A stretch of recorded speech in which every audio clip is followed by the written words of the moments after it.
Hi, I've got a poser for you, Al. This radiator isn't getting very hot. Now I've bled it as per your instructions, so it's all been bled. Water's come out, so I know there's no air in it, but it's still not hot. What's the problem? Well, quite a problem, but not too bad to sort out this one. If you've got a radiator like this not working properly, there's usually a couple of answers that will do it for you. Okay, we'll go for the first easy answer, the first one to look at that's the problem that can happen with these radiators, is if you've got a thermostatic radiator valve. So, if you've got a thermostatic radiator valve like we've got on this one here, there it is. The first port of call is to take the top of it off. There's a little nut there, just undo it, take it off, and you'll see a little pin. If the pin is down flush, the top of the valve is jammed. Now, I've got a video on how to free those, how to do them. I'll give you the link for it now. So it's very easy job to do. If the pin is up and showing, it's showing sort of like a couple of eighths of an inch, you know the radiator valve is working. So if that's the case, okay, we move on. Next thing to do is to look at the other end of the radiator, where we've got what's called a lock shield radiator valve. And these usually just have a cap on like so, showing ahead. Get a pair of pliers and just make sure that it's fully on. Just turn it all the way, make sure it's right until it stops and it's not shut right down. Okay, that way then we know that both ends of the radiator are on and there's no way that we're going to be getting a blockage through the radiator valves being shut off. Because quite often a lot of people don't even realise that that's happened. But normally the problem is with the thermostatic radiator valve. Always, a lot of times that is one. But if you found both of those items are working, we're going to move on now to the next thing that it will be. Now, this is a thing us plumbers call system balancing. Okay, you've got radiators in your house. You've got, I don't know, you may have 6, 10, 12, 14 radiators in your house. But what happens is that those radiators have to have a spread of heat from your boiler. And obviously the ones nearest to the boiler are going to be the hottest because they are closer, the heat has less range to travel. The ones that are further away are going to have less heat because it's been starved by the rads earlier on. So what you've got to do is spread this heat around the system. And unfortunately, the main radiator that everybody complains about that usually goes cold is not our particular one in the bathroom, where it can be on some, but usually the front room radiator, which is the one room you want warm all evening, isn't it? Because that's the room you're going to be sitting in. And usually, unfortunately, that always ends up being the last on the circuit. It's just the way it's plumbed. You know, it just tends to be, if you're in a normal story house, one-story house, you find that the upstairs rads are roasting hot, the ones downstairs not very hot, and then it gets to a lounge and you find that one's cold. And usually that's because it's on what's called a drop system. The pipes drop down the water, the front room radiator, and it's the last one. And the other radiators have actually starved it of the heat because they've grabbed it all. So there's an easy fix for this one. So I'm showing you this lock shield end valve because this is the one that kind of distributes the heat between all the radiators. So what you need to do, if you live in a normal story, one-story house, upstairs, downstairs particularly, you'll find the upstairs radiators will rob the heat from all the downstairs one, simply because they're usually the first on the circuit anyway, and heat rises and it does tend to go up to the upstairs radiators anyway. So I tend to go upstairs to the radiators upstairs and pull the cap off, all the lock shields. Now just turn those all the way off with a pair of pliers until it stops and just turn it back one full turn. That's all. This is upstairs in a Upstairs, normal in a two-story normal house.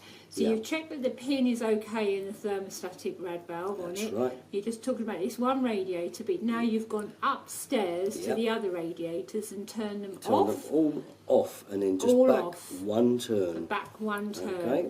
And what way? Which way? Which Well, direction? you turn it anti-clockwise back on. So So to you turn turn it it off, off? you turn it clockwise with the pliers. I'm not going to show you. But once it's off, you'll feel it stop. Just go back. So you feel a it turn. hit and then You'll stop, hit so and then to stop. speak. It can't go any further. No, and then back. And back one. What do you mean by back one? Well, back one full turn. So that is facing there. Go right way around so it's facing there again. That's Right, one turn. full turn. No more than that.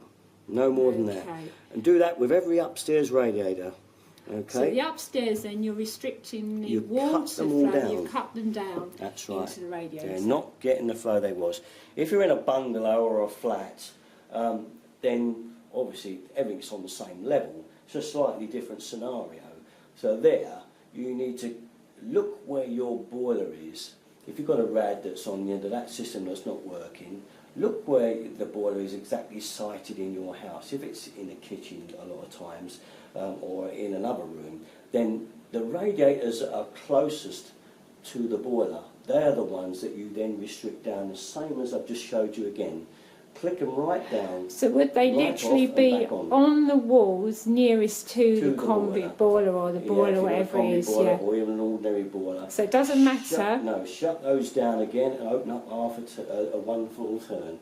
And gradually as you move away from the boiler into the other rooms, then maybe turn them a turn and a half to the next room, and then the next room furthest away again, 2 turns, until you get to the rad that isn't going. When you get to the rad that isn't working, turn it on the full way. the Oh, whole right, lot. so you're letting it all through. You're letting it all get back to that last radiator. Lock it all through. And if you're having trouble with a rad that really isn't kind of going at all, and you've tried this, then go around all the radiators and shut the whole damn lot off, except for the rad that's not going. Simply because sometimes you can get a slight blockage of anything. It could be a bit of sludge, it could be even air, and that will push it through. So if you find that hasn't worked straight away, then go around all the radiators, shut them all down, and just let it Now go when you around say and shut them all down, then that's where you go to the lock shield on all the radiators and turn them off. Turn them all off. So everyone's off, bar the The one that's not getting hot. on. Let it get nice and hot, then go back round and just do the full turn as I've told you on all the other radiators. And would Just that one turn. then push? Yeah, then after it's pushed through that radiator and got it going again, because it hasn't been going for so long, we're assuming it's been dead for a while, it would have pushed anything out of the way, any muck or sludge that was there, it would have pushed it out of the way. It may have just been air, but it would have pushed it around. Once it's going, it will go again.